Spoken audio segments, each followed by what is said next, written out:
This is Rob Tebbutt for Boxing Social. I'm delighted to be joined by unbeaten heavyweight KO King, Daniel Dubois. We're here at the Dubois Little Press Conference in London. How you doing today, Daniel?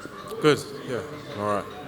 So, you're fighting for the English title on June the 23rd. Tell me a little bit about what that means to you. Another challenge, another challenge I've got to overcome, and I'm looking forward to it. I can't wait. I think general consensus is that this is your first real step up as a professional. Would you see it that way? You know, it's another challenge. I look at it as another challenge. You know, he's going to bring something to the maybe my other opponents haven't brought. So I'm looking forward to it. Now, Tom Little has been very vocal in the build-up to this fight. It's a fight that he's been calling for. He's had some quotes attributed to him about drowning you and stuff like that. Have you paid any attention to those? Not at all. It's all irrelevant what he has to say. I know what I've got to do on the night, and I'm working hard. I'm working really hard, really diligently to do it. And you know, we've still got a few weeks left, 3 or 4 weeks. So there's more work to be done. Now, I did notice that there was a little bit of longer eye contact in the head-to-head. I've not seen that from you before. Was that expected, or was it just a case of not wanting to break first? You know, I looked.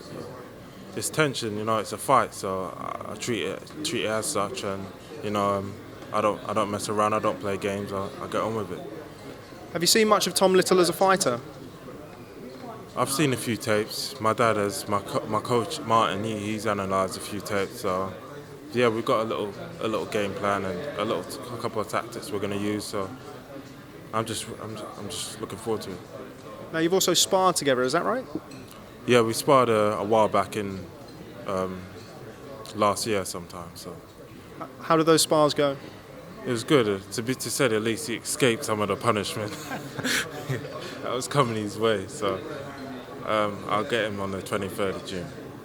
While I've got you here, I'd just like to we were speaking off camera about your sister, who's also got her own amateur boxing career. Tell us a little bit about her progression and development in the unpaid ranks.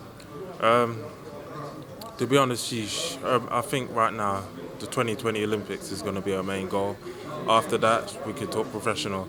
But right now, she's going for the World Championships in August and Youth Olympics, and if she wins all those titles, she'll be on the GB team, and then eventually, I believe she'll go to the Olympics. What attributes does she share with you? Does she have that Dubois family power?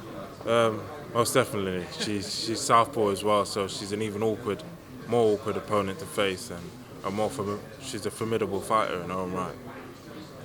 Now, back to this fight. I've watched you in the gym. I know that you're very much focused on the task at hand. But with this being your first shot at, let's say, a major title, the English title, where can you look to go from this? Is it going to be a case of British titles, or would you very much leave that up to your management? I'll leave it up to my management. Frank and Martin Bowers, my manager. They'll tell you more about whatever's next. I'm focused fully on June 23rd.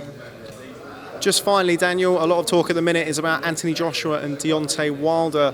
I'd just like to get your impression on how that fight potentially may go between the two if it is signed. I know you've got experience of working with Anthony Joshua, and I'm sure you've seen Deontay Wilder fight. Just talk to me a little bit about that proposed fight. To be honest, it's two titans meeting in the ring, and I'd love to see that fight. It's a fight I think most boxing fans would want to see, the best facing the best. So, as Wilder would call it, and it's a great fight and maybe a great unification as well. You know, see one man at the top of the division. Who would you give the edge to in that fight? I know you've spent some time with Anthony Joshua. I don't know if you've sparred Deontay Wilder, but who would you give the edge to in that fight should it happen? Wilder, I'd say, because of just based on his last two performances, and you know the way he had to pull through against what's his name? Ortiz. Every fight fan likes to see that, and I'm a fight fan as well as a fighter, and yeah, they impressed me with that. Do you think it's the power of Wilder that would be the decisive factor if those two were to face off? I think the speed, the power, and the angles, what he brings to the game, it's not usual. He's sort of awkward, and he's very tall, very long, so. We'll see. You know, Anthony himself brings a lot of to the game as well, and you know, it makes for a fantastic spectacle. How long do you think it would be before you've got your eye on challenging those guys at the top of the division? I know you've got that wry smile on your face. I know you've got that fighting mentality. But for argument's sake, how long do you think it'll be before you start, looking at those type of guys for yourself? Right now, I'm focused on what I have to do right now. I'm climbing the ladder, as you say, and taking on every challenge I have right in front of me. So we'll see. Whatever. There's no specified time frame. There's no rush really. So I'll take it in my stride.